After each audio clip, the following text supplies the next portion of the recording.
আবহাওয়া অনুকূল না থাকা এবং অদক্ষ হাতে চামড়া ছাড়ানো ও সঠিক সময়ে লবণ না দেওয়ার কারণে এবার বরিশাল বিভাগের কোরবানি পশুর অন্তত 20% চামড়া নষ্ট হয়ে যেতে পারে বলে জানিয়েছেন পাইকারি ব্যবসায়ীরা। বিভাগে গত বছরের চেয়ে এবার কোরবানির বেশি হলেও একাংশ চামড়া নষ্ট হয়ে যাওয়া উপক্রম দেখা দিয়েছে। তবে প্রাণী সম্পদ বিভাগ বলেছে নষ্ট নয়, হয়তো কিছু সংখ্যক চামড়ার মান কমে যেতে পারে। বরিশালের প্রাণী সম্পদ বিভাগ জানায়, বরিশাল বিভাগে এবার 4,28,000 পশু কোরবানি হয়েছে।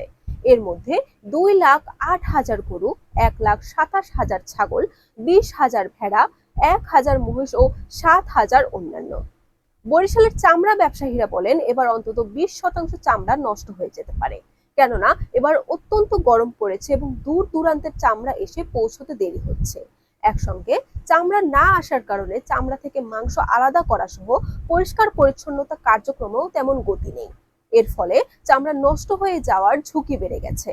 বরিশাল চামড়া বাজার ঘুরে দেখা গেছে, বড় ও ছোট মিলিয়ে গরুর চামড়া গড়ে 300 টাকায় বিক্রি হচ্ছে। বেশি বড় গরুর চামড়া 400 থেকে 500 টাকার বেশি মূল্য নেই। চামড়ার বাজারে আশানুরূপ মূল্য না পেয়ে ক্ষোভ প্রকাশ করতে দেখা গেছে বিক্রেতাদের।